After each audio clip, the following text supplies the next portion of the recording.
SLBC వద్ద ప్రమాద వ్యవహారంలో రాజకీయ దురుద్దేశంతోనే మాజీ మంత్రి హరీష్ రావు విమర్శలు చేస్తున్నారంటూ మంత్రి జూపల్లి కృష్ణారావు అన్నారు. 10 ఏళ్లు రాష్ట్రాన్ని పాలించిన బీఆర్ఎస్ ఎస్ఎల్బీసీ ప్రాజెక్టును ఎందుకని పెండింగ్ పెట్టిందని ఆయన ప్రశ్నించారు. ఇక ఎస్ఎల్బీసీ టన్నెల్ను 200 మీటర్లు తవ్వి మిగతాది ఎందుకు వదిలేశారని జూపల్లి నిలదీశారు. తక్కువ లాభం వస్తుందనా లేక టన్నెల్ నిర్మాణం పూర్తి అయితే కాంగ్రెస్ కు పేరు వస్తుందనా అంటూ హరీష్ రావుపై ప్రశ్నల వర్షం కురిపించారు.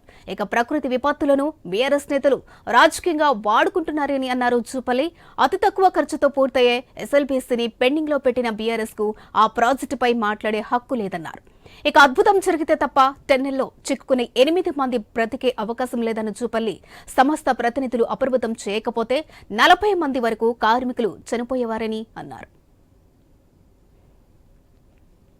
రాష్ట్రం మొత్తంలో మీరొచ్చినాక మొదలుపెట్టినటువంటి 200 కిలోమీటర్ల టన్నులు మీరు తవ్వగలిగినప్పుడు 10 సంవత్సరాల కాలంలో మిగిలిపోయినటువంటి 19 కిలోమీటర్లు సుమారుగా ఇది పూర్తి చేస్తే కాంగ్రెస్ ప్రభుత్వానికి పేరు వస్తుంది తవ్వలేదా అంటే ప్రకృతి విపత్తును కూడా రాజకీయానికి వాడుకునేటువంటి కార్యక్రమం ఒకటి.